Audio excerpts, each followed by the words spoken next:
ರಾಜ್ಯದಲ್ಲಿ ನಡೆದ ಮೂರು ಕ್ಷೇತ್ರದ ಉಪಚುನಾವಣೆಯಲ್ಲಿ ಬಿಜೆಪಿಗೆ ಹೀನಾಯ ಸೋಲು ಆಗಿರುವಂಥದ್ದು. ಈ ಬಗ್ಗೆ ಮಾತಾಡೋದಕ್ಕೆ ಬಸನಗೌಡ ಯತ್ನಾಳ್ ಅವರು ನಮ್ಮ ಜೊತೆಗಿದ್ದಾರೆ. ಅವರನ್ನೇ ಮಾತಾಡ್ಸೋಣ. ಸರ್, ಏನ್ ಹೇಳ್ತಾರೆ ಸರ್ ಬಿಜೆಪಿ ಸೋಲಿನ ಬಗ್ಗೆ? ನೋಡಿ, ಭಾಳ ನಮಗೆ ನೋವಾಗಿದೆ. ಕರ್ನಾಟಕದಲ್ಲಿ ಕಳೆದ ವಿಧಾನಸಭೆಯಿಂದ ಲೋಕಸಭೆಯಿಂದ ಉಪಚುನಾವಣೆಯಲ್ಲಿ ಸತತವಾಗಿ ಭಾರತೀಯ ಜನತಾ ಪಾರ್ಟಿಗೆ ಒಂದು ರೀತಿ ಪೆಟ್ಟು ಬೀಳ್ತಾ ಇದೆ. ಇದಕ್ಕೆ ಏನು ರಾಜ್ಯಾಧ್ಯಕ್ಷದ ವಿಜೇಂದ್ರ ಅದಕ್ಕೆ ಉತ್ತರ ಕೊಡಬೇಕು. ಅವ್ರು ರಾಜೀನಾಮೆಗೆ ಏನಾದರೂ ಒತ್ತಾಯ ಮಾಡ್ತಾರೆ? ಹಾಗ್ಯಾಕೆ ಒತ್ತಾಯ ಮಾಡೋಂದ್ರೆ ಅವರು ಗೌರವದಿಂದ ನೈತಿಕತೆ ಇದ್ರೆ ರಾಜೀನಾಮೆ ಕೊಡಬೇಕು. ಯಾಕಂದ್ರೆ ಇಲ್ಲ ಹಂಗಾಗಿ ಹಿಂಗಾಗಿ ಸಬ್ಬು ಹೇಳ್ತಾರೆ, ಏನು ಮಾಡಲಿ, ಅವರಿಗೆ ಬಿಟ್ಟಿದ್ದು. ಯಾಕಂದ್ರೆ ಇಂಥ ಒಂದು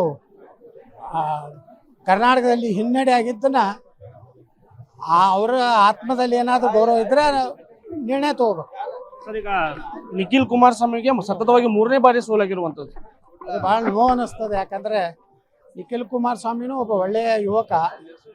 ಆದರೆ ಯಾವ್ಯಾವ ಕಾರಣಗಳಿಂದ ಅಲ್ಲಿ ಸೋಲಾಗಿದೆ, ಅದು ಸ್ವಲ್ಪ ಆತ್ಮಾವಲೋಕನ ಕುಮಾರಸ್ವಾಮಿ ಅವರು ಮಾಡ್ಕೋಬೇಕು.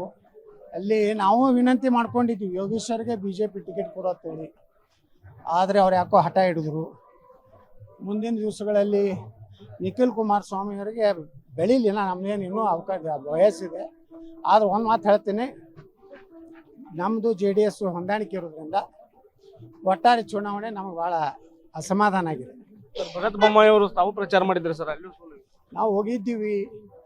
ಮೊದಲು ವಾತಾವರಣ ಏನೂ ಇರಲಿಲ್ಲ, ಹೋದ ಮ್ಯಾಗ ಪಿಕಪ್ ಹಾಕೋತೋಯ್ತು. ಆದರೆ ರಾಜ್ಯಾಧ್ಯಕ್ಷ ಎಲ್ಲೂ ಸರಿಯಾಗಿ ಆ ಕ್ಷೇತ್ರದಲ್ಲಿ ಪ್ರಚಾರ ಮಾಡಲಿಲ್ಲ, ಜನನೂ ಕೂಡಲಿಲ್ಲ.